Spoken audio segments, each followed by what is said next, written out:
Assalamu alaikum guys, welcome to my channel. Treat yourself with a delicious fish curry. This curry can go very well with rice or roti.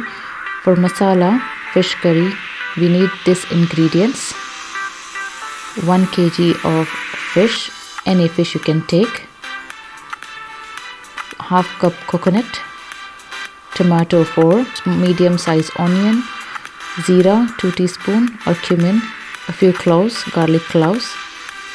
And for the tadka we need these ingredients: curry leaves, turmeric, red chilli powder, a few peppercorns, cumin and dried red chilli, and a tamarind pulp. Add all these ingredients to the grinder: coconut, cumin, diced onion, cloves, tomatoes finely cut or chopped. Grind this to a fine paste. Make sure that the paste is absolutely fine. Add oil to the vessel. Add black pepper 1 teaspoon, cumin seeds 1 teaspoon, curry leaves, few dried red chilli. Saute it for a few minutes. Add red chilli powder for coloring. To add 2 teaspoon. Add half teaspoon of turmeric. Saute it well. Make sure that flame is on a low so that it should not burn.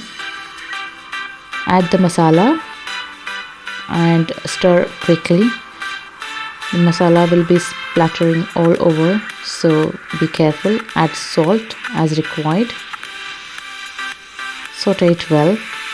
Add the water from the masala. Add tamarind pulp. Squeeze all the seeds from it. Stir, mix and heat till it boils. Okay, now it's a time to add the fish. To add fish, cover and cook it for 5 minutes so that there should be one boil in the fish curry. Now you gently add the fish to the curry, and there has to be a little bit space, otherwise the fish will get broken. Now cover and cook it for 5 to 6 minutes. Now the gravy is ready to serve. Take out in a bowl very gently and carefully, because fish is very delicate, so it can break easily. So this fish can be enjoyed with rice, roti or with any other thing what you want to eat with. Please subscribe to our channel. Thanks for watching.